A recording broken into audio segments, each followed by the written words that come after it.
In the heart of the Wild West, a widowed woman steps down from a battered wagon, clutching a small suitcase and a silent prayer in her heart. Beside her, a little boy clings to her hand, her son, her only reason to keep going. She's come here to become a mail-order bride, a marriage born out of survival, not love. But when she trembles and whispers an apology for bringing her child along, the towering cowboy in front of her simply smiles and says, "Then I guess I'm twice as lucky. If it were you, would you dare to open your heart again after loss, after years of cold silence? If life handed you one more chance, would you step into the light or turn away, afraid of being hurt again, amid the dust and wind of the western frontier, where silence speaks louder than words? They must choose between the past and faith, between loneliness and love. Stay with me for this story, and you'll see how sometimes a single smile can save an entire life." Don't forget to like, share, and subscribe to Frontier Hearts, where every love story makes your heart ache and then quietly smile. The wagon creaked to a stop in the middle of a field, scorched gold by the western sun. The wind swept through the dry sagebrush, carrying with it the scent of dust, earth, and red stone. The late afternoon light spilled across the far cliffs, where bare rock spires stretched toward the sky like the fingers of an old hand. Eleanor Hayes held her 8-year-old son, Tommy, tightly in her arms. The boy rested his head on her shoulder, wide eyes staring at the strange new land, a world of wind, sand, and silence so deep you could almost hear your own heartbeat. The driver cleared his throat softly. "Here we are. Dusty Creek Ranch. Belongs to a Mr. Jacob Reed." Eleanor gripped her worn suitcase tighter, her heart heavy. Before her stood a weathered wooden gate, a small hand-carved sign hanging from it. Dusty Creek Ranch, home built by honor. The letters were uneven, carved by hand rough but honest, just like the man who must have made them. A figure appeared from the direction of the stables, tall, broad-shouldered, casting a long shadow across the dust. His dark brown hair carried streaks of gray. His shirt was thick cotton, his jeans old, his boots caked with dirt. He walked slowly toward them, hat in hand, deep brown eyes calm and watchful. Eleanor swallowed hard, her heart pounding. For 3 months they had written letters. Jacob Reed, the quiet man who spoke little but whose words were solid as oak. She had never truly believed they'd meet. And now, here he was stronger, more real than she'd ever imagined. Summoning her courage, she stepped forward. "Sir, I'm Eleanor Hayes, and this is my son. Tommy, I'm sorry. I didn't say in my letters that I have a child.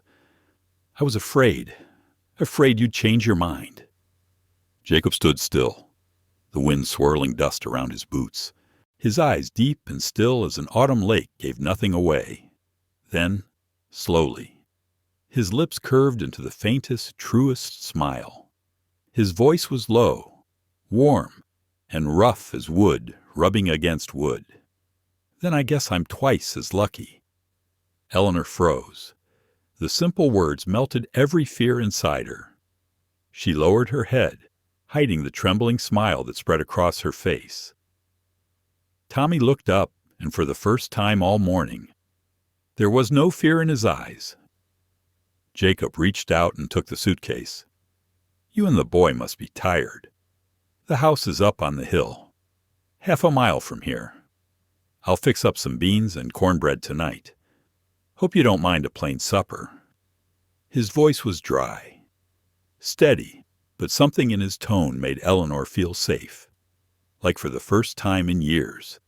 Someone was willing to stand beside her against the wind. The wagon rolled away, leaving a haze of dust drifting in the air. The three of them began walking up the dirt road toward the low hill. Jacob asked a few quiet questions. Eleanor answered softly, and Tommy stayed silent, taking in everything around him. Each footstep seemed to blend with the whisper of the wind and the distant clop of hooves. When they reached the cabin, Jacob opened the door. The faint scent of pine resin and wood smoke filled the air. Inside, the evening light slanted through the window, landing on a worn tablecloth and a rocking chair by the hearth. Everything was neat, simple like its owner. Eleanor set her suitcase down, eyes wandering the small room. She had never been anywhere so empty. Jacob said quietly, "It gets mighty quiet out here. I've been alone a long time. I'm hoping the sound of your footsteps and the boys might make this place feel a little less empty." Eleanor turned away, hiding the emotion rising in her chest. Thank you, Mr. Reed. Just call me Jacob." A long silence fell, only the wind whispering through the cracks of the door. Tommy stood close to his mother, eyes full of cautious wonder. Jacob crouched down to the boy's level, his voice gentle. "Hey there, kiddo. You like horses?" Tommy didn't answer, just gave a shy nod. "Good.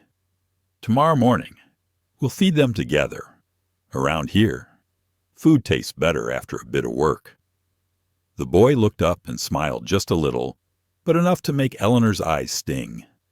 That night, Jacob lit the fire. The scent of pine wood spread through the cabin. Supper was simple beans, cornbread, and a bit of dried beef, yet somehow, to Eleanor, it was the warmest meal she'd had in years. Tommy ate happily, and Jacob watched them quietly, saying nothing, only smiling now and then. Later, as night fell, Eleanor stood by the small window, staring up at the western sky, vast and filled with stars. The wind carried the song of crickets and the dry scent of earth. She whispered softly, "Maybe I've finally come to the right place." Behind her, Jacob sat by the fire, turning an old harmonica in his hands, the flames flickering across his sun-worn face. He spoke quietly, as if to the wind itself. "Welcome home, ma'am." Eleanor heard him, but she didn't turn. She only smiled small, trembling, and full of something new, like a door in her heart had just creaked open to the light. Dawn crept into Dusty Creek with a pale golden light slipping through the curtains. Eleanor Hayes opened her eyes to the murmur of wind outside the wooden window. The western wind wasn't like the wind in Missouri. It was dry, fierce, carrying the scent of earth and stone, and the loneliness of endless miles. The room she slept in was small, tucked beneath the rafters, with a heavy wooden bed and a worn wool blanket. Beside it, a square window looked out over the valley, where the morning mist drifted slow and silent, like smoke. Tommy was still fast asleep, his small face buried in the blanket. It had been so long since Eleanor had seen her son sleep so peacefully. She pulled on a thin wool sweater and creaked her way down the wooden stairs. Below, Jacob was already up. He was pouring hot coffee into an old enamel cup, the rich aroma filling the cabin. The sound of the door made him glance over. "Morning, Miss Hayes," he said. "Coffee's a bit bitter, but it'll wake you right up." Eleanor smiled shyly as she took the cup.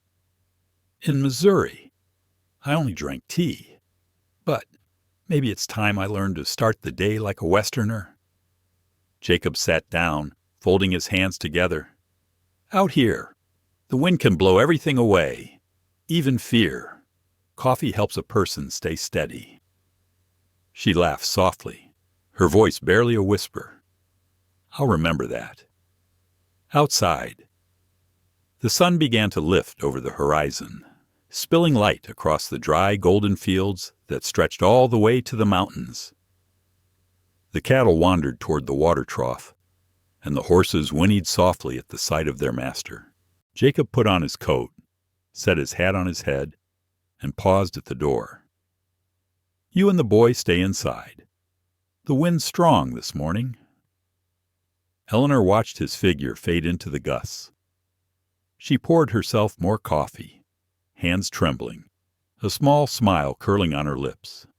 By noon, Jacob returned, his shirt dusted and damp with sweat. He set his saddle by the door, then washed his face with cold well water. Tommy, now awake, stood quietly by and watched. "Want to learn how to feed the horses?" Jacob asked in his deep, steady tone. The boy nodded. Jacob led him out to the stables. From the porch, Eleanor stopped hanging the laundry, watching the scene unfold, the tall man kneeling down to show a child how to pour feed, how to stroke a horse's mane. Every movement was slow, patient, deliberate. Tommy smiled a small, honest smile that made her heart ache. That evening, Eleanor cooked her first supper for the three of them: cornbread, salted meat, and the leftover beans. While she set the table, Jacob sat quietly, watching her hands clumsy but steady, full of quiet care. "You cook like someone who's fed a big family," he said. "I used to teach school in a small town," she replied softly. "Then I married a miner. When he passed, everything just disappeared." She took a breath. "I thought maybe, if I started over, I should go somewhere far, somewhere the past couldn't follow." Jacob nodded. "Far enough the wind can't even find you." They both laughed, a small sound, but enough to make the cabin feel warmer. That night, Jacob built a fire in the hearth. Flames flickered across the walls, glinting off an old harmonica on the shelf. Eleanor glanced at it, curious. "You play?" she asked. Jacob looked up, a shadow passing through his eyes. "Sometimes. I haven't touched it since my sister passed." The room went quiet. Outside, the wind howled through the chimney, sharp and cold. Eleanor didn't ask more, but in that silence, she understood. Beneath that rugged strength was a wound that hadn't healed. After supper, Tommy sat drawing with a piece of charcoal on old paper.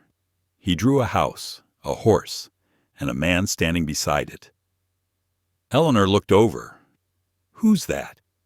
"Sweetheart," Tommy pointed, whispering, "Mr. Jacob." His voice was so small she had to lean in to hear it, but it brought tears to her eyes. It had been so long since her boy had spoken a full word.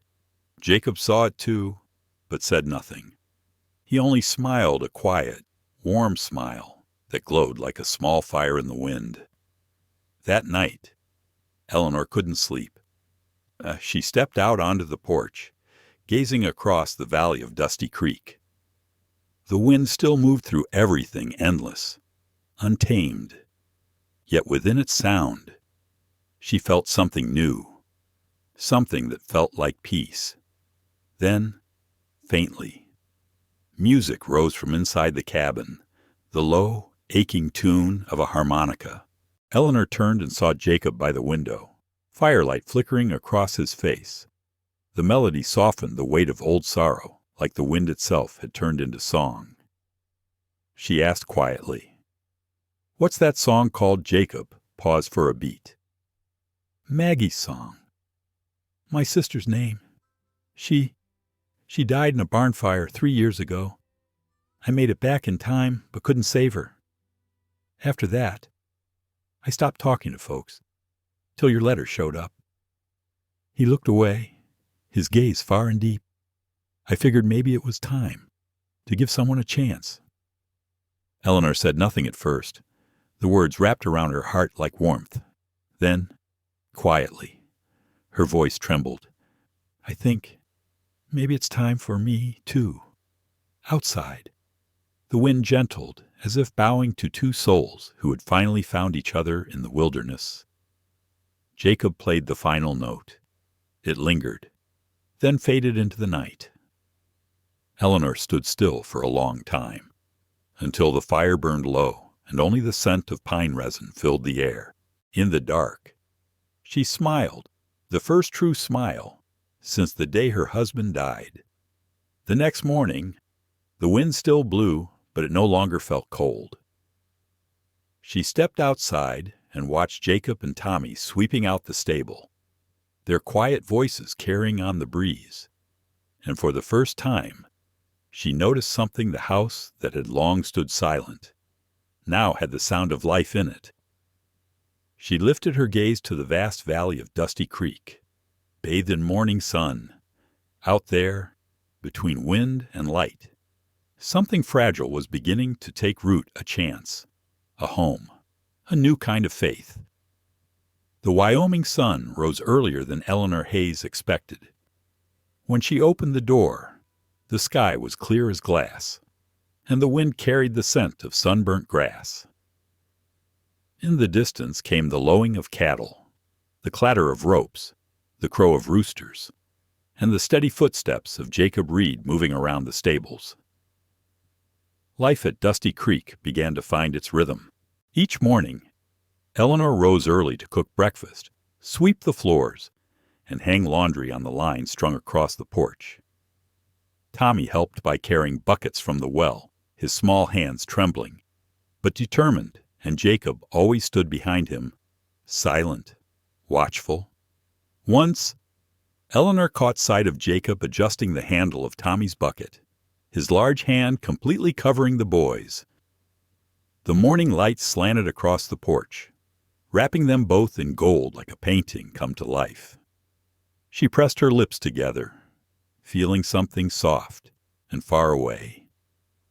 The town of Red Mesa lay 5 miles from the ranch.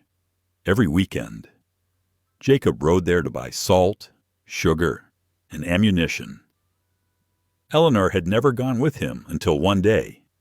He said unexpectedly, "You should come to town.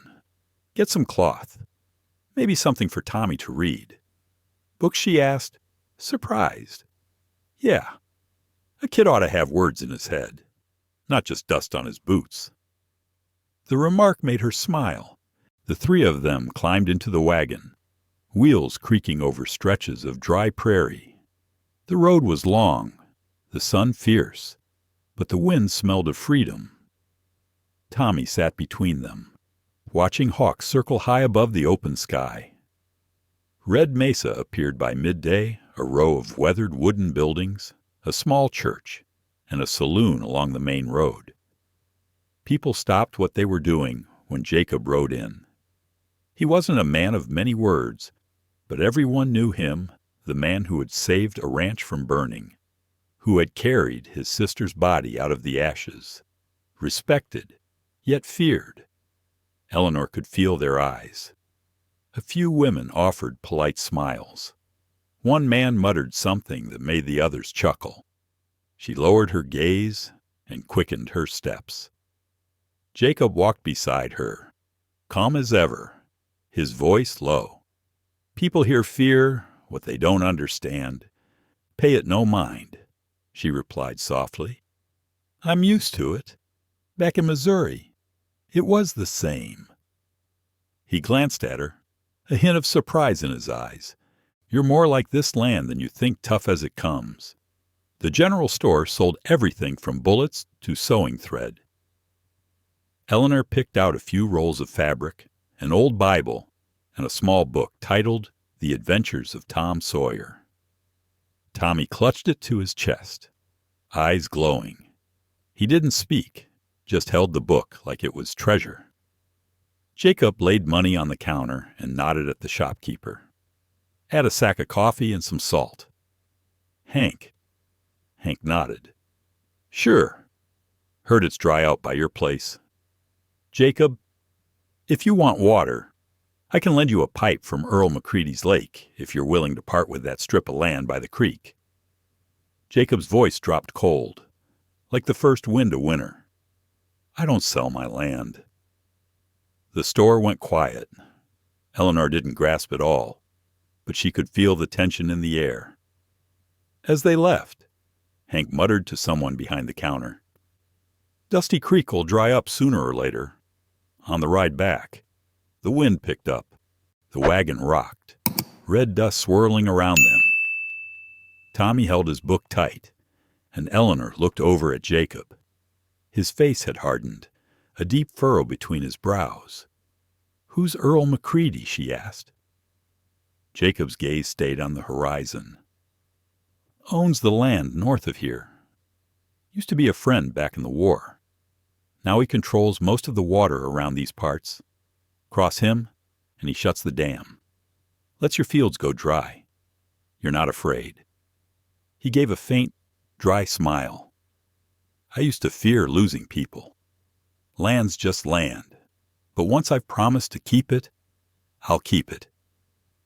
The wind swept through Eleanor's hair, cool and sharp. She looked at the man beside her, rugged, calm, and for a fleeting moment, she felt safe. The days that followed passed like fresh pages turning. Eleanor learned to milk cows, to start a fire with dry wood, to save water down to the last drop. Tommy helped in the barn, shadowing Jacob wherever he went. Each evening, the three of them shared dinner at the wooden table, the oil lamp flickering gently between their faces. One afternoon, as the wind drifted soft and low, Jacob taught Tommy how to tie a rope. Eleanor stood on the porch, mending a shirt, watching them. The simple scene stirred something deep, a memory of her late husband, a kind but fragile man lost in a mining collapse. She wondered, was she betraying his memory by letting her heart tremble again? The guilt passed, like a cloud crossing sunlight. Then Tommy ran to her, face bright with joy, holding up a rope twisted into a crooked heart. "Mom, I did it." She bent down and wrapped him in her arms, feeling her heartbeat echo in the wind. No, she wasn't betraying anyone. She was simply coming back to life. That night, a full moon poured silver over the valley. Jacob sat on the steps, smoking, eyes on the endless grasslands. Eleanor joined him, sitting quietly by his side. For a long time, neither spoke. The chirping of crickets, the sigh of wind, and the faint smell of tobacco melted into one calm stillness. Finally, Jacob spoke. "I used to think I'd die alone out here. But maybe God's got other plans." Eleanor looked up at the moon. Maybe God knows. Sometimes all a person needs is a home with a child's laughter in it. Jacob smiled faintly, his gaze still on the wide, silent land. Out here, everything comes slow, but when it comes, it stays. The wind brushed past them, carrying the scent of dry grass and red dust. Eleanor nodded gently, her heart full of words she didn't say. She knew in this harsh land, what they were building was more than a shelter. It was a second chance for all three of them. Summer in Wyoming was a strange kind of harsh. Even before the sun climbed high, the heat was already dancing off the dry, cracked earth. The wind carried the smell of scorched grass, sweat, and dust, a heavy mix that clung to the air. Jacob Reed was mending the fence along the far edge of the ranch. The wood was so dry it splintered at the lightest push. He sighed, glancing toward Dusty Creek, once a clear stream, now little more than a few shallow pools. From a distance, Eleanor Hayes approached with a water jug in her hands. She walked slowly, her cotton dress streaked with dust, but her eyes were bright and steady. Tommy trotted after her, clutching a small pail, his cheeks flushed red beneath the sun. "The water's dropping fast," Eleanor said, pouring him a cup. "At this rate, come fall, the cattle will die of thirst." Jacob nodded, wiping sweat from his brow with his sleeve. The supply's been cut off from the northern lake. McCrady's built another dam. Folks say he's trying to buy out Dusty Creek." She looked up. "That man, he's the one you mentioned before." "Yeah, Earl McCready." His voice turned gravelly, eyes fixed on the far horizon, where red rock hills rose like silent witnesses. "He used to be my brother in arms.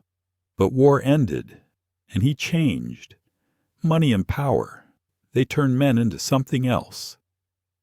Eleanor studied him in the blazing light. Jacob's face was carved with quiet endurance, like a stone weathered by years of wind and rain, but still standing firm. She spoke softly. "Do you plan to talk to him?" "No. With men like Earl, words don't mean much. He understands fists and floodgates." A gust of wind swept across the field, stirring up a cloud of dust. Eleanor squinted, gripping her hat. A flicker of unease crossed her heart. 3 days later, Jacob needed to ride into Red Mesa to meet a supplier. Eleanor chose to go along. Tommy insisted on joining too, and so once again, the three of them climbed onto the old wagon. The road wound through ridges of red stone, the wind endless, the sky a fierce, aching blue. When they reached town, the air felt different. A group of men loitered outside the Copper Rail Saloon, loud laughter, rough voices, the sharp clink of glasses. Jacob halted the wagon, his expression turning cold. "Those are Earl's men." Eleanor heard the shift in his tone, calm but carrying the weight of a storm beneath. Inside the general store, she could feel eyes on her the moment they entered. Behind the counter, a red-haired woman leaned toward a friend and whispered, "That's the widow from back east. Brought her kid out here to snare Jacob Reed." Eleanor heard every word. Her face flushed, but she only smiled faintly, paid for her things, and walked away. Jacob noticed. He said nothing, just placed a hand on her shoulder as they stepped outside. A simple gesture, but enough to tell her she wasn't alone. On the way back, they stopped by a small church on the hill. An old priest with silver hair was sweeping the porch. He looked up, smiling warmly. "Jacob," he said kindly, "it's been a while since you came to service." "Yes, Father," Jacob replied. "Been busy at the ranch." The priest turned to Eleanor, his eyes gentle. "And this lady is—" Eleanor answered softly, "I'm Eleanor Hayes, Mr. Reed's fiancée." Jacob froze for a brief moment, then nodded, saying nothing to correct her. The words hung in the quiet air like a promise that needed no paper or seal. The priest smiled.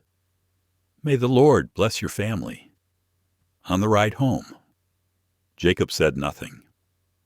Eleanor glanced at him, her heart pounding not from shame, but from fear she had crossed the thin line between gratitude and something deeper. Then, his low, warm voice broke the silence, rough as dry timber catching flame. "I didn't expect you to say that, but it sounded nice." Eleanor smiled faintly, eyes on the horizon. "I just said what I hoped would be true." By the time they reached the ranch, dusk was spreading across the sky. The sun sank low, painting the clouds red and gold, and Dusty Creek shimmered faintly, a dry riverbed catching its last light. Jacob was unloading supplies when, from far off, the thunder of hooves echoed. 3 riders approached, dust swirling behind them. The man in front wore a black leather coat and a red neckerchief. His eyes, cold and pale as steel, locked on Jacob. Earl McCready. He reined in his horse at the gate, voice drawling, half amused, half cruel. "Jacob Reed. Heard you're planning to keep this land watered by rain alone." "Huh." Jacob didn't answer. He just stood there, straight and still, eyes steady. Eleanor pulled Tommy close behind her, heart hammering. Earl swung off his horse and walked closer. "I come in peace," he said, voice smooth. "I've got the water. You've got the land. We could work together, make it worth your while." "I'm not selling," Jacob replied flatly. Earl smirked. "You might want to think of your wife and that boy. Come fall, when the wells dry up, they'll need water more than pride." Jacob stepped forward, eyes darkening. "I told you, Dusty Creek's not for sale." For a moment, the world went silent. Only the wind hissed through the fence wire. Earl's eyes narrowed, a cold smile curling his lips. "Still stubborn, just like the old days. But you forget. Jacob, it's not the gun that keeps a man alive. It's knowing when to bow his head." He turned, swung back into the saddle. "When you change your mind, you know where to find me." The pounding of hooves faded into the horizon, leaving only a trail of red dust in the dying light. That night, Eleanor couldn't sleep. She stood by the window, looking out at the dark land stretching beyond. Jacob sat by the fire, hands clasped tight. "Are you afraid of him?" she asked quietly. He didn't answer right away. "I'm afraid of losing the people who believe in me," he said finally. "Earl can take the water, but he'll never take the soul of Dusty Creek." Eleanor watched him for a long moment. She didn't speak, just walked over, poured him more coffee, and set the cup before him. "Then you're not alone," she whispered. "I don't plan on leaving either." Jacob looked up. Firelight flickered in his eyes, and for a heartbeat, just one, she saw tenderness there. The kind of tenderness a man only shows when he's truly afraid to lose something, or someone. Outside, the wind howled across the valley. A lone wolf cried in the distance, and Dusty Creek that dry, waiting land seemed to hold its breath, bracing for the storm that was yet to come. Summer moved slowly, as if even time itself grew weary under the western sun. Across the valley of Dusty Creek, the land burned gold. The morning mist vanished before it could leave a mark on the window panes. The whole earth seemed thirsty for water and for the breath of living souls. Jacob Reed worked from dawn till dusk, never resting. He mended fences, patched the well wall, checked each timber in the stables. Drops of sweat hit the hot ground and vanished in seconds. Eleanor Hayes wanted to tell him to stop, but she knew this was his way of fighting fear, the fear of losing the only thing he still believed in. One noon, Jacob paused by the well, staring down into its shadowy depths. The faint water below reflected a dim, clouded sky. He scooped a handful, then heard soft footsteps behind him. "What does it taste like?" Eleanor asked quietly. "Like hope," he said, setting the bucket down. "Salty, hard to swallow, but it keeps you from giving up." She stood still for a long moment, then smiled. "In Missouri, I used to think hope was something gentle, but here it feels more like stone rough, but it lasts." Jacob looked at her, his eyes calm as twilight. "You learn fast. Miss Hayes?" She gave a small laugh. "Call me Ellie, if you'd like. Out here, there's no need for distance anymore." Their eyes met just for a second, then drifted toward the horizon. Above them, a thin cloud drifted past, softening the sun. That afternoon, they worked together near the dry stream bed. Tommy ran around, book in hand. Tom Sawyer reading aloud in bits and bursts, his laughter echoing through the parched air like drops of water falling into cracked earth. Jacob drove stakes. Eleanor tied ropes. Between the hammering and the wind, they began to talk. Jacob spoke of the years he'd spent in uniform, of how men fell, not from bullets, but from bad orders. "When I came back," he said, "I couldn't talk to anyone. Everything sounded loud. False. I kept quiet, because I learned words can kill. 2. Eleanor listened, her chest heavy. She understood that feeling the weight of survival after loss, when even sound itself feels cruel. I used to fear people's voices, too, she said softly. After my husband died, folks whispered, said I brought bad luck. They avoided me like grief was contagious. Jacob nodded. So we both survived by staying silent. But sometimes, Eleanor murmured, voice trembling, silence feels like a grave. It holds you too long. He smiled faintly, pulling an old harmonica from his pocket. Would you like to hear something? She nodded. Jacob raised it to his lips, and the tune began slow, deep, raw, as if born from the land itself. The melody floated over the brittle grass, across sunburnt timbers, carried by the wind until even the air seemed to soften. Eleanor closed her eyes, letting the music wash through her.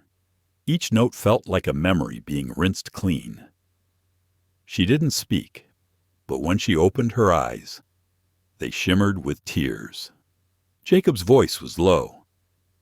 You all right? I just feel lighter, she whispered, like someone unlocked something inside me. He said nothing, only bowed his head and kept playing until the sunset turned Dusty Creek into a river of gold. That night, the wind rose strong. Dark clouds gathered, but no rain fell. Eleanor sat by the fire, mending Tommy's shirt, listening to the wind whistling through the cracks. Jacob came in, laying his hat on the table, his face darkened by sun and dust. I heard McCready's expanding the dam, he said quietly. If he seals off the rest, no one out here will survive. Is there another way, she asked. Maybe. He paused. But it means asking help from folks who stopped believing in me long ago. Eleanor met his gaze, her eyes steady. Then you should try. Sometimes people just need someone to remind them there's still something worth believing in. Jacob was silent for a long time. Then he nodded slowly. I'll ride into town in the morning. Night settled in. Tommy slept soundly. Eleanor sat by the window, staring into the dark. She heard the chirp of crickets, the sigh of wind rolling over the hills, a feeling both peaceful and fragile. Jacob was still awake, sitting on the porch, eyes on the stars. She stepped outside, wrapping a shawl around her shoulders. Can't sleep, she asked. This wind, he said, his gaze never shifting. It's not a sleeping wind. It's a wind of change. Eleanor sat beside him, close enough to feel his warmth. For a while, they said nothing. The night whispered around them, a lullaby for the lost. Then Jacob spoke. Do you ever think coming here was a mistake? She smiled softly, eyes lifted to the constellations. If it was, then I don't want to be right. I spent half my life trying to find a place where I could breathe without fear. Here, even with the wind, I can breathe. Jacob turned toward her, his eyes gentle. Thank you, Ellie, not just for coming, but for bringing sound. She blinked. Sound. He nodded. Yeah. The sound of footsteps, of your boy laughing, the clatter of dishes. Before you came, this place only had wind and ghosts. Now it's alive again. Eleanor's throat tightened. She said nothing, only leaned her head against his shoulder. And for a moment, the whole world went quiet. Outside, the dry creek shimmered under moonlight, a thin silver line, fragile but real. And in that unforgiving land, something unseen began to grow. Faith, or maybe love, something neither of them dared to name. Mornings at Dusty Creek had grown quieter than usual. The valley lay veiled in mist, but as soon as the sun rose, It vanished like a dream too fragile to hold on to. Lately, Jacob Reed had spoken less and less. He often rode out alone, following the line of the dry creek, a worn map folded in his saddlebag and a nearly empty canteen by his side. From the porch, Eleanor Hayes watched his figure fade into the wind. She knew he was searching for water, for some hidden trickle that might save the herd. Tommy sat on the steps, clutching his copy of Tom Sawyer, looking up at his mother now and then, his eyes full of quiet worry. By noon, Jacob returned, shirt soaked with sweat. He set his hat on the table, poured a small glass of water, and drank it in one swallow. The northern stream's gone dry, he said hoarsely. I'll have to go farther past McCready's land. Eleanor frowned.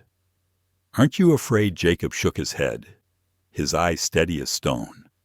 I'm afraid, he admitted, but I can't let this land die of thirst. If Dusty Creek loses its water, everything we've built will turn to dust. She wanted to stop him, but she knew she couldn't. That man, quiet as he was, carried a kind of conviction that demanded respect.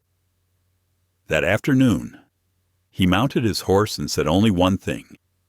If I'm not back in 2 days, don't worry. Desert winds only test the ones still standing. Eleanor watched him go, her heart tightening. As the sound of hoofbeats faded, she could hear her own heartbeat echoing in the wind, fragile, yet fierce. 2 days later, Jacob came back. But he wasn't alone. Beside him rode a thin, gray-haired man, his clothes covered in red dust, a cattle hand from the ranch over the ridge. This is Hank Miller, Jacob said. He saw McCready's men digging a new trench, diverting the water straight to his reservoir. Eleanor froze. Jacob stood silently for a moment, then muttered, So that's why Dusty Creek's drying up. The news spread faster than the wind. The next day, when Eleanor went into town to buy flour, she heard the whispers everywhere. That's Jacob Reed's mail-order wife. Word is, she came to take his land. She's got a kid. 2, nobody even knows who the father is. Each word cut the air like a blade. Eleanor walked faster, shoulders trembling, but she kept her head high. She paid for her goods, stepped outside and came face to face with Earl McCready. He stood in the middle of the street, black leather coat gleaming, lips curled into a cold smile. Well now, he drawled, you must be Jacob Reed's bride. Land out at Dusty Creek's not so friendly anymore. Is it? If you're smart, ma'am, you'll take that boy and leave before it all turns to dust. Eleanor met his gaze. Her voice was soft, but sharp as steel. I think that land only dies when the living give up on it. He chuckled, leaning close, the stench of tobacco, sweat, and horse oil heavy on his breath. I've heard that talk before. Every one of them packed up and left. Mrs. Reed. She didn't answer. She simply turned and walked away, though her steps trembled. By the time she reached the ranch, the wind had risen, sweeping dust across the valley. Tommy ran out to meet her, eyes wide. Mom, they said. They said Pa took someone else's land. Eleanor knelt down, taking his hands in hers. Don't listen, Tommy. Some words aren't truth. They're just fear wearing a human voice. Jacob came from the stables. Hearing her, he said nothing, just looked at them both for a long moment. Finally, he spoke quietly. I don't fear Earl, but I fear people believing him. That night, the sky turned black. The wind screamed through the cracks like a cry. Jacob sat by the fire, cleaning his old rifle. Eleanor came close, the flames flickering across her face. You don't have to fight this alone, she said softly. I'm used to being alone. But you're not alone anymore. Jacob looked up. In the flicker of firelight, he saw his own reflection in her eyes, not the hardened cowboy everyone knew, but a man being believed in. He was silent for a long time, then whispered, "I just want to keep my promise to Maggie. She told me once, 'Don't let Reed Land die.'" Eleanor sat beside him, her voice gentle as smoke. "Then let me help you keep that promise." Jacob pressed his lips together and bowed his head. For the first time, he didn't try to hide his weariness. Eleanor placed her hand over his calloused, scarred, smelling of earth and sweat, and in that quiet moment, they were no longer strangers. The next day, McCready sent men. 3 riders came, dust clouding around them, carrying a letter. One read it aloud. "If Jacob Reed doesn't surrender his land before autumn, the waters of Dusty Creek will be sealed off for good." Jacob said nothing. He folded the paper, dropped it to the ground. "Tell your boss," he said coldly. "Water's not the only thing that keeps men alive." The messenger smirked and rode off with the others. Eleanor stood still. Tommy clung to her hand. "What will you do?" she asked quietly. Jacob exhaled hard. "I'll show him. Dusty Creek still has something he can't steal: the faith of the people who live here." Eleanor nodded softly, but as he turned away, she felt the wind grow stronger. Dark clouds gathered in the west, carrying the scent of sand and something else, the promise of a storm not just in the sky, but within their hearts. That night, she lay beside her sleeping son, listening to the wind scream over the roof. Through the roaring outside, one thought burned in her mind. Maybe storms don't come to destroy. Maybe they come to test what deserves to remain. That noon, the sky over Dusty Creek turned the color of burnt copper. The air hung heavy. The wind shifted suddenly, pushing the dry grass flat, swirling dust across the fields. Jacob Reed stared toward the horizon where a black spiral cloud was rising, swallowing the sunlight like some great beast. Eleanor Hayes was out in the yard, hanging blankets to dry, her hair wild in the gust. "What's happening?" "Jacob," she called. He didn't answer right away. He strode toward her, voice low and urgent. "Sandstorm. And it's coming sooner than I thought." He ran to the stables, latching doors and nailing the windows shut. Tommy clutched his copy of Tom Sawyer, eyes wide with fear. Eleanor grabbed his hand. It was trembling. Within half an hour, the sky turned black. The wind howled 1,000 voices, shrieking like wild animals. Sand burst through the cracks, sweeping under the door, shaking the house until the walls groaned. Jacob shouted over the roar, "Upstairs, cover your mouths." "Don't open the windows." Eleanor pushed Tommy up the stairs, then turned back to help Jacob secure the last shutter. The storm struck hard. Sand whipped across her face, burning like fire. Wood creaked and the tin roof wailed, the air splitting under the storm's scream. Jacob dragged her inside and slammed the door shut. They crouched together against the wall as the world outside seemed to tear itself apart. A bolt of lightning split the sky. For a moment, everything flashed white. Then came the smell of smoke. Eleanor gasped. "Jacob, something's burning out there." He jumped up, cracked the door open, and his face went pale. "The barn's on fire. Lightning must have hit the hayloft." She grabbed his arm, panicked. "Don't go out there. If I don't, we'll lose everything: the horses, the feed, the next season." He wrapped a scarf around his face and rushed out into the storm. His silhouette vanished into the red haze, swallowed by wind and dust. Eleanor clutched Tommy, her heart tearing. She wanted to run after him, but knew if she stepped out, she and her son would be buried alive. Every second stretched like eternity. Outside, Jacob fought his way through the storm. Sand lashed his face, stung his eyes until he could barely see. Flames roared along the barn roof, fed by the wind, a serpent of fire twisting through the dark. He grabbed a heavy blanket, beat at the flames, pulled the doors open to free the horses. One panicked, reared high, kicking wildly. It struck him, knocking him hard to the ground. He groaned, forced himself up, coughing in the smoke, shouting hoarsely through the chaos. He shoved the last horse out just as a support beam cracked and fell, slamming across his shoulder. Pain tore through him, but he staggered, blood seeping down his sleeve. Eleanor couldn't wait any longer. She wrapped a scarf around her head, burst through the door into the storm.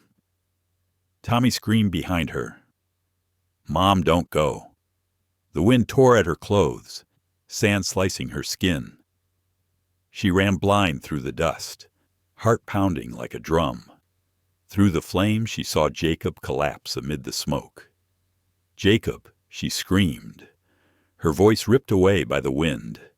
She reached him, pulled him up, dragging him toward the house.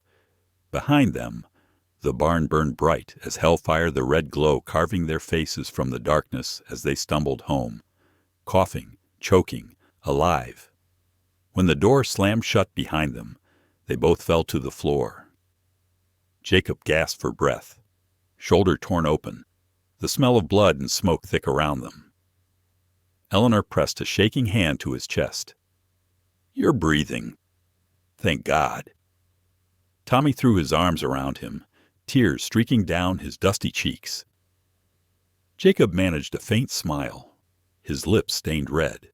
"I'm all right, just the shoulder." Eleanor cleaned the wound with the last of their water, bandaged it with strips of torn cloth. Outside, the wind began to fade. The rattle of sand against the windows grew softer. The storm was passing, when only the creak of wood remained. She sat beside him, still holding his hand. "Do you know," she whispered, "I thought I'd lost you." Jacob opened his eyes, looking at her through the smoky light. "You saved me, Ellie." She shook her head. "No, I just repaid the debt. You saved me first from fear, from myself." He smiled faintly, weary but unbroken. "Then I guess we're even." They both laughed, a small, trembling sound that somehow rose above the last dying breath of the storm. 3 days later, the sky turned clear again. The storm had passed, leaving blackened scars across the plain. The barn's roof was half gone, smoke still curling from the wreckage. Jacob's shoulder was bound, but he still walked the fields, checking every fence post, every cow that had survived. From the porch, Eleanor watched him, her heart heavy with both worry and tenderness. She knew he didn't know how to stop, that resting meant remembering, and remembering was the one thing he feared most.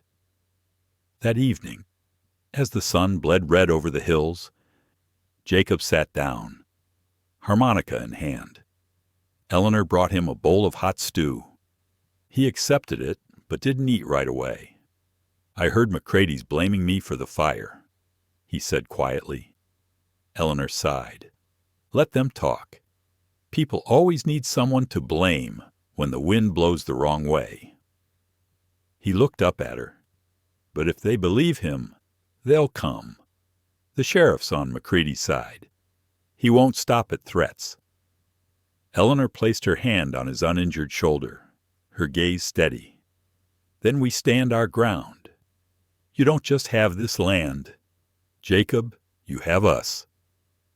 Jacob met her eyes. The fading light touched his weathered face. His voice came low, deep as the earth itself. "You know, that storm, it taught me something." "What's that?" she asked. "That some people are worth not giving up on." She didn't answer. She only looked down, hiding the trembling smile that touched her lips. Above them, the wind had gone still, but inside their hearts, another storm was beginning, not one of fear, but of love. After the storm, Dusty Creek was strangely quiet. It felt as if the land had shed its old skin. The air carried the scent of damp earth and smoke mingled with burned grass and wet wood. Eleanor Hayes rose early, broom in hand, sweeping away the patches of ash on the porch. Each stroke was a breath not rushed, not weak, but steady. Tommy sat by the doorway, reading aloud a few lines from Tom Sawyer. His voice trembled, but it was clear. Eleanor looked up. Her heart skipped a beat. The boy, the one who hadn't spoken for nearly a year since his father's death, was reading again. She dropped the broom and knelt beside him. "You're speaking again. Tommy, do you know that he smiled, eyes glinting like water meeting sunlight? I'm not afraid anymore. Mama." That fragile voice filled the whole house with light. Jacob Reed, just returning from the stables, froze at the sound. He looked at Eleanor, astonished, then bent down and ruffled Tommy's hair. "You did good, kid. You're stronger than most grown men I know." Tommy grinned, then ran outside, picking up a stick to draw a horse in the dirt. Eleanor watched him, eyes stinging. She knew it wasn't just the child who was healing. She was learning to breathe again, too. By afternoon, Jacob came back from town, his face set hard. "McCready's collecting signatures," he said. "He's sending a petition to the county office claiming Dusty Creek caused the fire. He wants our land seized." Eleanor set down the kettle, lips pressed tight. "What are you going to do? I'll face him. But this time, I'm not going alone." She held his gaze for a moment, then said quietly, "Then let me come with you." Jacob blinked, surprised. "No, it's not safe for you there." "No, Jacob." Her voice was calm but sharp. "You told me I came here to start over. So let me stand beside you, not behind you." For the first time, he didn't argue. Their eyes met in the pale glow of dusk. Two people who once feared the world, now ready to face it. The next morning, they rode out to Red Mesa. The road still bore the muddy scars of the storm. The wind was cold, but the sky was clear. Sunlight brushed the hills like gentle fingers. At the Copper Rail Saloon, McCready was waiting. He sat in the center, whiskey glass in hand, a lazy smirk on his lips. "Well, Jacob Reed and the famous mail-order bride. Let me guess. She's here to beg for you." Eleanor didn't flinch. She pulled out a chair and sat across from him, eyes steady. Her voice was calm, but sharp as a blade. "We're not here to beg. We're here to tell the truth." McCready chuckled. "The truth? The truth is, my water's keeping this town alive. Your land's just ash and dust." Eleanor tilted her head. "If you're keeping this town alive, why are you the only one getting fatter while everyone else is thirsty?" The saloon went dead silent. Jacob glanced at her in that dim gold light. She no longer looked like the fragile woman who'd once arrived by wagon. She sat tall, her voice low but unwavering. "You think the people of Red Mesa will fear you forever? They're just waiting for someone to stand up first." McCready's smile twisted. "And who do you think you are to do that?" "I'm someone who's already lost everything," she said softly. "And when you've got nothing left to lose, you stop being afraid." He stared for a moment, then gave a rough laugh and leaned close, his breath reeking of tobacco and whiskey. "Careful, Mrs. Reed. The desert has thirst deeper than any man's." Eleanor stood. Her eyes didn't waver. "And you should remember what grows in the sand usually has the deepest roots." She turned and walked out. Jacob followed, silent. "Outside," he asked quietly. "You weren't afraid I've been afraid for too long." "Jacob," she said, "now I choose to believe silence isn't a way to live." He looked at her for a long time, then smiled faintly like a breath of wind across dry earth. "You just said exactly what I've been thinking all this time, but never dared to say. That night, in their small house." Eleanor sat at the table writing letters to the neighboring ranchers. She urged them to join together, to reopen the old creek channel, the one that once brought water to the valley before McCready dammed it. Jacob watched her write, pride softening his weathered face. Tommy sat by the window, sketching Dusty Creek in charcoal. He looked up and said, still a little shaky, but strong, "Mom, when I grow up, I'll help dig the trench so the water can flow again." "Okay," Eleanor put down her pen, drew him close. "You just have to believe you can." "Sweetheart, that's enough." Jacob spoke quietly from across the table. "I'll talk to Hank Miller. He's always hated McCready, just too scared to show it. If you can reach him, others might follow." Eleanor nodded. "I'll try. This time, it's not just about land, it's about our dignity." The next day, she went to the Red Mesa Church. People were gathered for Sunday service, the priest's voice echoing softly. No one dared speak of the dam. Eleanor waited until the sermon ended, then stepped forward. Her voice carried through the quiet room. "I know many of you are afraid. I was too.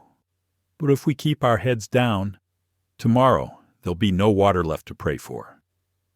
Every eye turned toward her. The priest met her gaze and nodded. A silent blessing. A young woman stood first. "But if McCready finds out, he'll punish us," Eleanor replied. "He's only strong because we're divided. But together, he's just a man with a shadow bigger than himself." Silence spread. Then one by one, people stood. Hank Miller's voice rose clear and steady.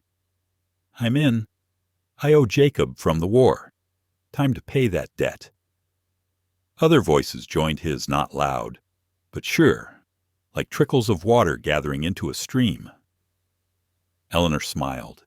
Something had shifted not just in people's hearts, but in the land itself. That evening, when she returned home, Jacob was sitting on the porch. He looked up. Her face was lined with dust and fatigue, but her eyes shone like starlight. "You did it, Ellie," he said. "We did it," she replied softly. Tommy came running, holding up his drawing. "Look, Mom." I drew the creek flowing again. She looked at the messy, hopeful lines and laughed through tears. Jacob rested his hand on her shoulder. "That water will flow again, Ellie, because you made them believe." In that moment, the wind of Dusty Creek swept through, carrying the scent of earth after rain. Rich, alive, and full of promise for the new season rising just beyond the horizon. At dawn, Dusty Creek lay veiled in mist. No one spoke, but everyone knew today would be different. Eleanor Hayes rose before sunrise, tied back her hair, pulled on her work jacket, and stepped outside. Jacob Reed was already there, coiling ropes, checking shovels, a small water canteen slung at his side. "Ready?" he asked, voice hoarse from a sleepless night. Eleanor nodded, eyes bright as tempered steel. "If we don't start today, there won't be any water left to wait for. From the porch." Tommy clutched his sketchbook. He had drawn the creek flowing again across the valley and written beneath it, "Dusty Creek will live again." When he held it up, Jacob smiled faintly. "Keep that, kid. So one day we can prove you weren't wrong." As the sun crested the ridge, nearly 20 people gathered at the valley floor. Farmers, hunters, ranch hands' faces browned by sun, hands calloused, but in their eyes burned the same spark belief. Eleanor moved among them, greeting each with a nod. Hank Miller hefted a spade and said quietly, "I used to dig trenches beside Jacob in the war. Today, I'm digging one for my own freedom." Jacob gave his shoulder a firm squeeze. No thanks were needed. They understood each other without words. The old creek bed lay hidden beneath layers of dust and stone, where water once ran before McCrady's dam strangled it. The work began the scrape of shovels, the ring of picks, the rhythm of breathing. Eleanor labored alongside the men. Her palms blistered, blood streaked her fingers, but she didn't stop. Jacob tried to tell her to rest more than once, but each time he caught the look in her eyes steady. Unyielding, he held his tongue. By mid-morning, the sun burned hot overhead. Their shadows etched deep into the earth. Sweat and dust mixed thick on their skin, but no one complained. They all knew what they were digging wasn't just a ditch, it was freedom itself. Near noon, the sound of hooves thundered from the north. Heads lifted. A group of riders approached, rifles glinting in the light. At the front was Earl McCready. He wore his black coat and wide-brimmed hat, eyes cold as iron. "I told you," he hissed through clenched teeth, "this water is mine." Jacob stepped forward. "Water belongs to the land." "Earl, and this land was never yours," McCready sneered, lifting a hand. Two men dismounted, dragging ropes to block the new trench. Eleanor moved before them, her voice cutting clear through the wind.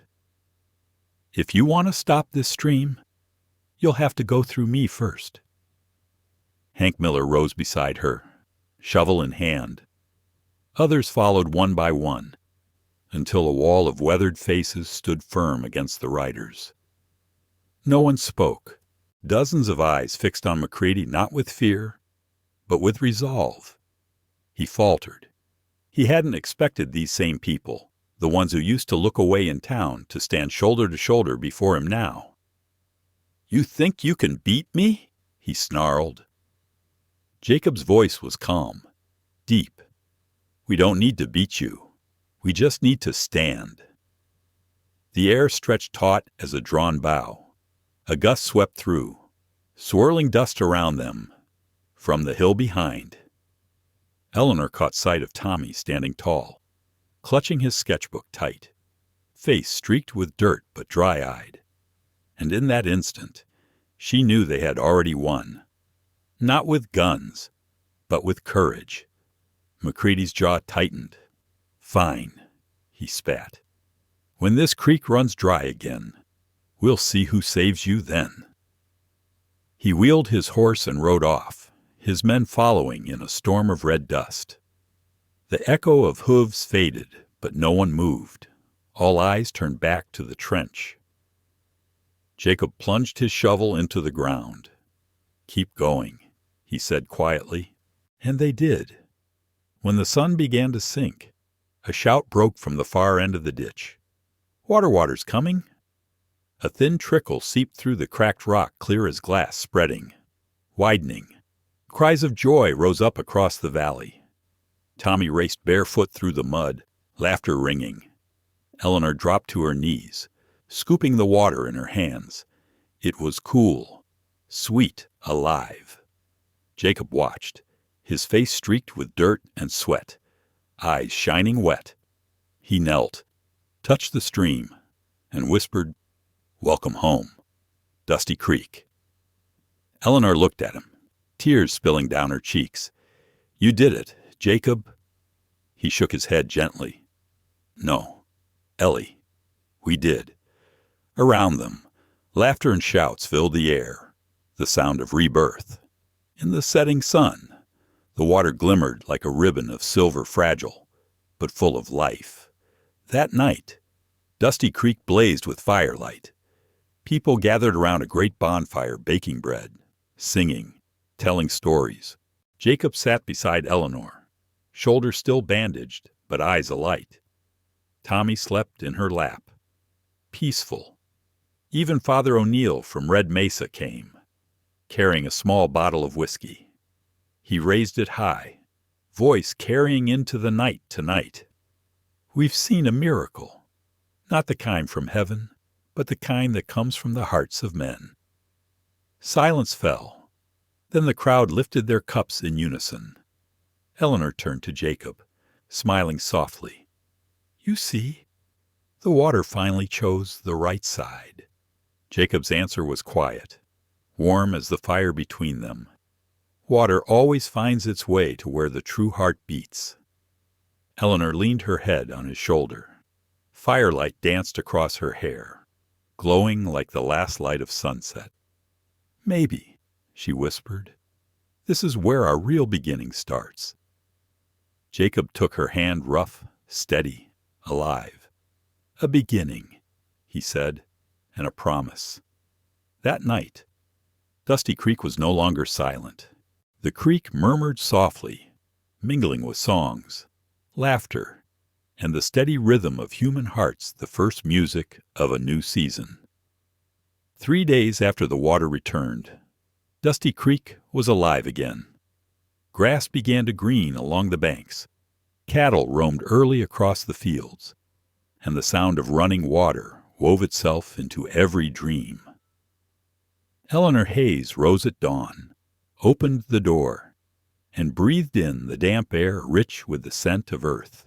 For the first time in years, she heard birds singing on the porch roof. Tommy came running barefoot, clutching his sketchbook. Mom. The water reached the east meadow. She smiled, brushing the tousled hair from his forehead. Then Dusty Creek's really breathing again. Jacob Reed stepped outside, the bandage gone from his shoulder, a tin cup in his hand.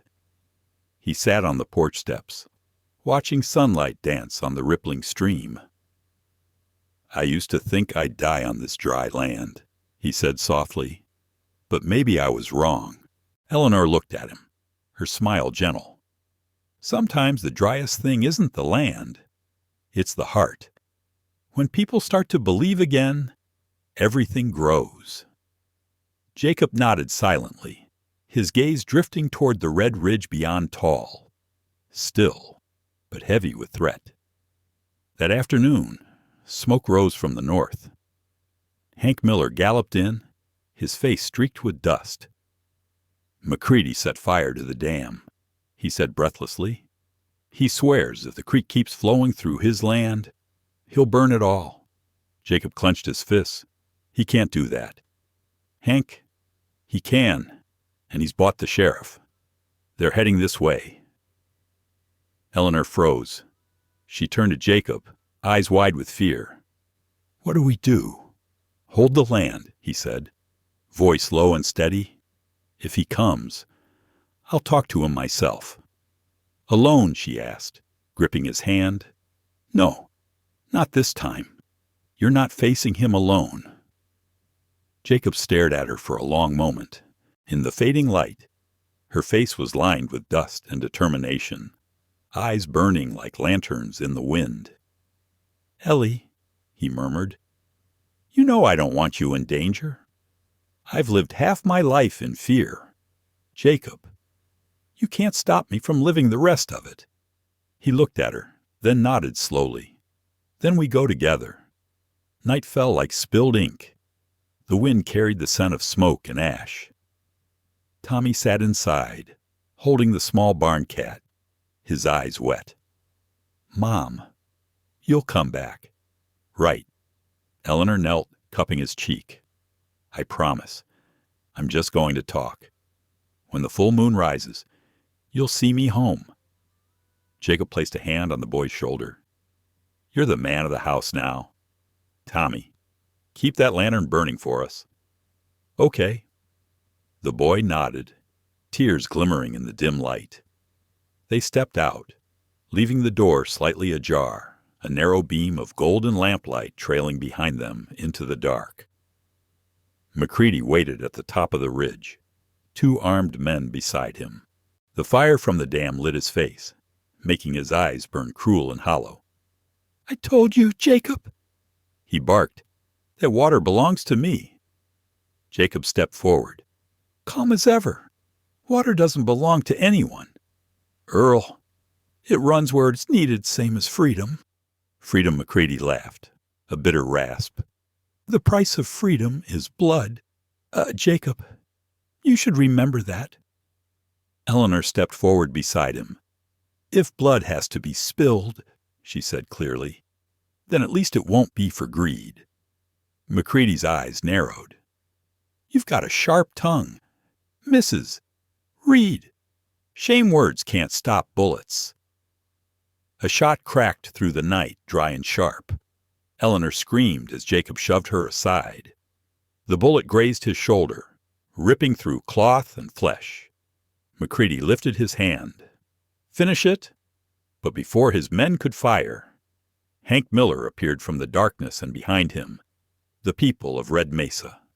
They carried shovels, rifles, tools, and torches, the weapons of those who had finally had enough. Hank's voice boomed across the ridge. "That's enough. McCready, we don't bow anymore." Chaos erupted, gunfire, shouting, the wind howling through it all. Jacob struck down one man, wrestled his rifle away, shielding Eleanor with his body. Eleanor snatched up a rock and hurled it at the man holding a torch. It hit true, the flame falling into the mud and dying out. Through the smoke, McCready aimed again, pistol leveled straight at Jacob. "You never knew when to quit." Reed Jacob's voice came low, strained, blood dripping down his arm. "Maybe, but I know where to stand."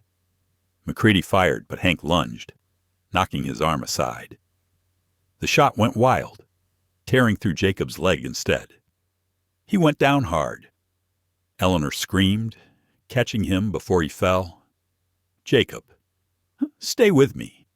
He gritted his teeth, forcing himself upright. I'm still standing." McCready hit the dirt, gun kicked away. The townsfolk surrounded him, their shadows long in the firelight. Still, he laughed a dry, broken sound. "You think you've won. None of you own this land. The law will take it all back." Eleanor straightened, stepping forward. "Maybe the law hasn't changed yet, but people have." She turned to the crowd. "We'll go to court. We'll speak. We're done being afraid."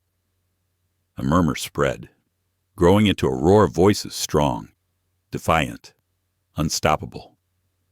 McCready's smirk faded as they bound his hands, his face twisted in the red glow. Eleanor knelt beside Jacob, wrapping his leg, her fingers trembling. He was pale, breath ragged, but his hand found hers. "Ellie, if I don't say it," she cut in, eyes brimming. "You promised me you'd see Dusty Creek green again." He smiled faintly, weak but unbroken. "Then I'll keep that promise." She lowered her forehead to his hand, tears falling onto the soil. Outside, the wind died down. The full moon rose silver and bright, lighting the valley below. Dusty Creek shimmered beneath it, flowing strong and clear. In that light, the land, the people, and the water seemed to merge, tired, wounded, but free. 3 weeks after the clash at Dusty Creek, the town of Red Mesa shimmered under the first heat of autumn. Dust clung thick along the main street, stirred by the steady rumble of wagon wheels that rolled through ribbons of golden light. People gathered outside the small courthouse beside the chapel, a weathered wooden building, its white columns peeling with age. Word of the confrontation between Jacob Reed and Earl McCready had spread across the territory. Some called Jacob reckless. Others said he'd done what everyone else had always wished they could. And Eleanor Hayes, once dismissed as the mail-order bride, was now the name on every tongue. They said she hadn't just saved Dusty Creek, she'd woken Red Mesa itself. That morning, she wore a plain brown dress and carried Jacob's old, worn Bible. He sat in the wagon, shoulders still wrapped, face drawn, but eyes clear. Before stepping inside, Eleanor leaned close and whispered, "Let me speak today. You've already bled. It's my turn to pay our share." Jacob's voice came low and rough. "You never owed me anything, Ellie, but if anyone can make them listen, it's you." The courtroom was packed. The judge, a silver-haired man who had once fought beside Jacob's father, presided from the bench. To the left sat McCready, dressed sharp, face calm. His city lawyer beside him, a thin man with polished glasses and a slick smile. To the right sat Jacob, silent, while Eleanor stood before him. Behind her, Hank Miller and several townsfolk filled the benches, a quiet wall of resolve. McCready's lawyer began smoothly, voice oiled and cold. "Your Honor, my client merely defended his lawful property. The people of Dusty Creek trespassed on private land, destroyed a dam, and endangered this entire region." Murmurs rippled through the crowd. Eleanor's hand tightened around the Bible. When the judge signaled, she stepped forward, her face calm, her eyes unflinching. "Your Honor, my name is Eleanor Hayes Reed." She began, "I came from Missouri with nothing but my son, and faith that good people still deserve a place to live in peace." The room fell utterly still. Her voice was soft, but carried through every corner. "We didn't destroy a dam. We uncovered a creek, the one God placed here long before men drew their borders. We weren't trying to take anything. We were trying to live." McCready's lawyer cut in, sneering. "Fine words, ma'am. But do you have proof that this was ever a natural waterway?" Eleanor turned toward Hank. He stepped forward and laid a yellowed map on the judge's table, brittle parchment from the early settlement days. "This is the original survey from 1859. Hank said, "The creek's marked clear as day, flowing straight through Dusty Creek. McCready built his dam after the war, forcing every rancher to buy water." The lawyer's face paled. McCready sat rigid, lips pressed thin. The judge studied the map, then looked up at Eleanor. "You understand, ma'am, that standing against a man like McCready could put your family in danger?" Eleanor met his gaze squarely. "Your Honor, silence can be deadlier than bullets. I lost my husband to men who stayed silent. I won't lose anyone else to fear." A quiet murmur swept the room. A woman dabbed her eyes. From the back row, Jacob watched her pride and love mingling in his wounded, steady gaze. The trial stretched into midday. At last, the judge removed his glasses, wiped his brow, and said slowly, "I've lived on this land 40 years. I know when a man's lying." He turned toward McCready. "You seize that water. You'll release it back to Dusty Creek, or I'll see your case carried to the county court myself." McCready's jaw clenched, but he didn't move. Then came a rising swell of cheers, hands clapping, voices breaking into shouts of relief. Eleanor exhaled, shoulders trembling as the weight lifted. Jacob rose, limping, and crossed the room toward her. "You did what I never could, Ellie," he said softly. She smiled through tears. "No, Jacob, we did it. You taught me to stand when everything falls apart." He smiled faintly. "Then maybe it's time we learn how to live when everything begins." That evening, they returned to Dusty Creek. The stream whispered beneath the setting sun, the water glinting copper and gold. Tommy ran out to meet them, shouting, "Mom, you won. You really won." He threw his arms around her waist, then looked up at Jacob, eyes bright. "Does it still hurt, Pa?" Jacob lifted him easily, his voice warm. "When I see you both smiling, kid, nothing hurts at all." Eleanor watched them, heart overflowing. She had crossed a lifetime of fear to reach this moment a place of laughter, light, and faith. Hank Miller arrived, dust on his boots, and clapped Jacob's shoulder. "The townsfolk are planning a feast," he said, "not to celebrate beating McCready, but because they finally see themselves in you." Jacob nodded, gaze drifting toward the hills.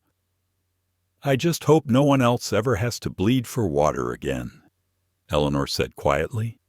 "Sometimes sacrifice is what reminds us how precious the small things are." Tommy looked up, like the creek. She smiled, brushing his hair back. Yes, and kindness, too. That night, the valley burned bright with joy. Music and laughter echoed across the plains. Eleanor sat by the fire, Jacob beside her, Tommy asleep in her lap. The moon shone silver on the water, painting their faces in peace. Jacob turned to her, voice low. "When you wrote that letter to be a mail-order bride, did you ever think it would lead here?" Eleanor looked up at the stars, smiling. "No. I just thought I needed somewhere to start over. I never imagined that place would become my whole life." Jacob was silent for a long moment. Then he reached for her hand. "Then let's start for real this time." Her eyes met his, deep and clear as the creek under moonlight. "This time," she whispered, "I'm not leaving. I belong here now." Jacob nodded, firelight dancing in his eyes. "And this place, Ellie, it belongs to you." A single shooting star streaked across the night sky, a bright scar of hope. Below, the waters of Dusty Creek sang softly, blending with the sound of laughter, a hymn of freedom they had earned, drop by drop, heart by heart. October came to Dusty Creek like a whisper. The dry winds had softened, carrying the scent of new grass and the cool breath of the reborn stream. On the hillside, the barley fields had begun to turn gold, shimmering under the sun like a soft blanket stretching to the mountain's feet. Eleanor Hayes stood on the porch, her hands still dusted with flour. Tommy was helping her hang slices of drying apples, while Jacob Reed worked on the south fence. The rhythm of his hammer, the murmur of the water, and the laughter of the boy blended into a quiet, living song of home. Eleanor looked around, her heart swelling with something she couldn't quite name.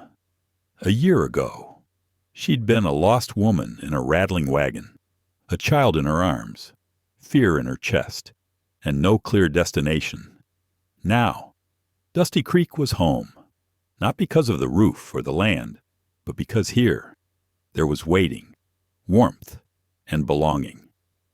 Jacob walked up, sweat darkening his shirt, a bent nail in his hand.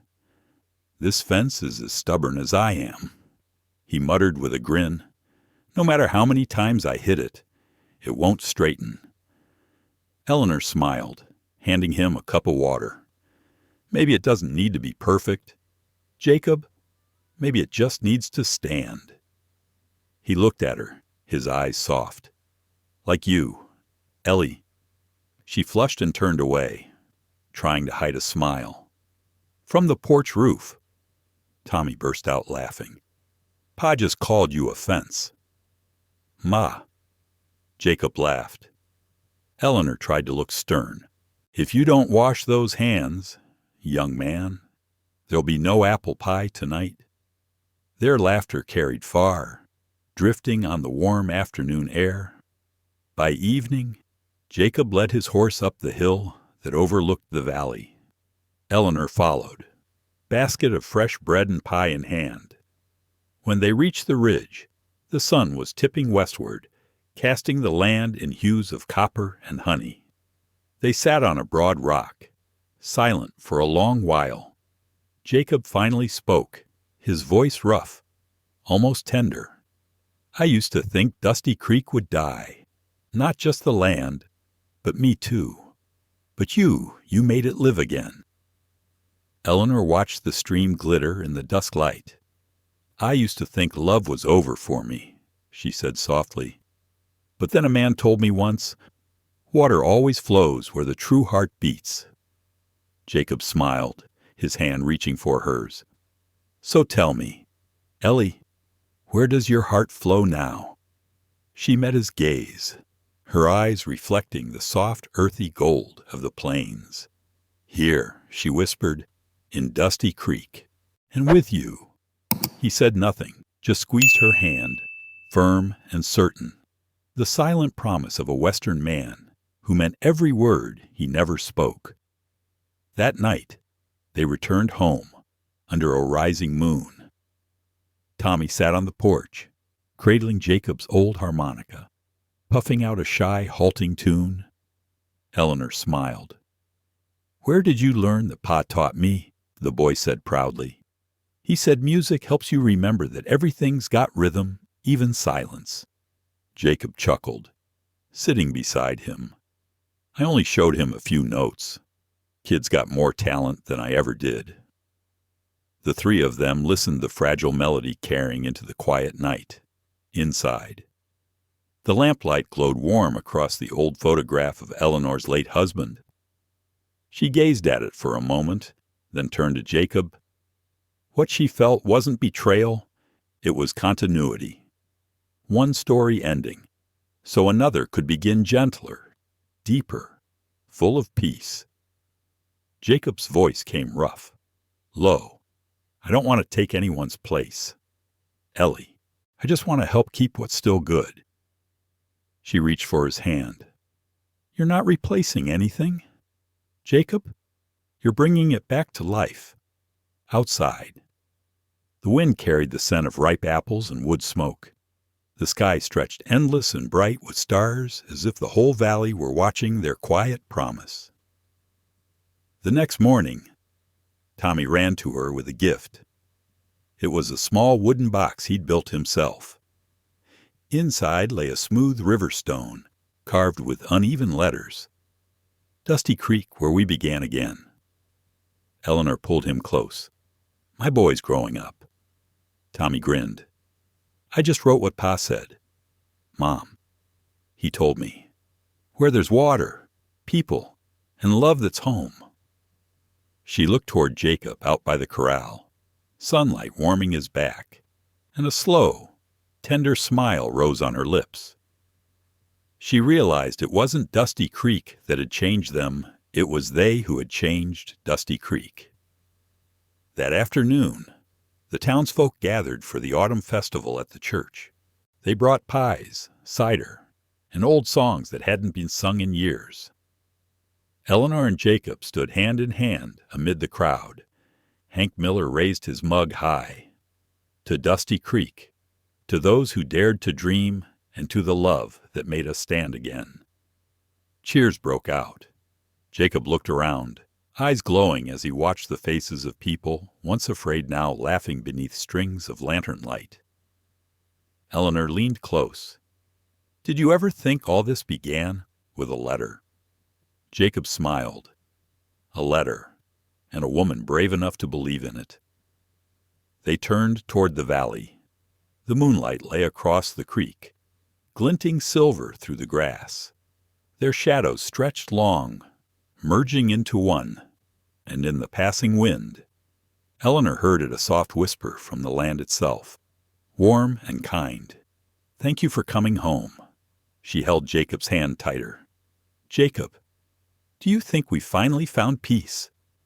He looked at her, eyes calm as the earth. "No, Ellie, peace isn't a place you reach. It's the road you walk together." She smiled, resting her head on his shoulder. Far below, the stream of Dusty Creek kept flowing gentle and steady, like the heartbeat of two souls who had once been broken and had chosen, against all odds, to love, to stay, and to begin again. Winter came early that year. The air carried a soft chill, the kind that smelled of snow not yet fallen. Frost clung thick on the grass, and sunlight spilled like a thin ribbon of gold across the hills. Eleanor Hayes stepped out onto the porch, shawl wrapped tight around her shoulders. Before her, Dusty Creek gleamed, the once timid stream now wide and steady, winding gently through fields of green. Jacob Reed was stacking hay by the barn. Tommy sat nearby on the steps, scribbling in his notebook. He'd grown taller, his face tanned, his smile bright. Every so often, he'd glance up at his parents' eyes clear and full of a boy's quiet wonder, as if the world had never known darkness. Eleanor called out, amused, "What are you writing?" "Tommy." He grinned. "A story about you, Dad, and Dusty Creek. So we'll never forget we were brave once." Jacob turned, laughing. "Careful with that. Kid, if you tell the truth, folks might mistake us for heroes." Tommy frowned playfully. "You are a hero." "Pa." Eleanor smiled, her heart catching. Since the trial, life had slowly settled into peace. McCready had been fined and forced by the county to open the dam and return the water. He left Red Mesa soon after no one saw him again. The people came back, planting and rebuilding. The valley that had once been dust and despair now bloomed with green, as if the land itself had forgiven them. For Eleanor, though, the real gift wasn't the water. It was the feeling of belonging. Every sunrise reminded her she wasn't just surviving anymore. She was home. No longer the mail-order bride. No longer the woman running from her past. Now she was Eleanor Reed, the woman of Dusty Creek.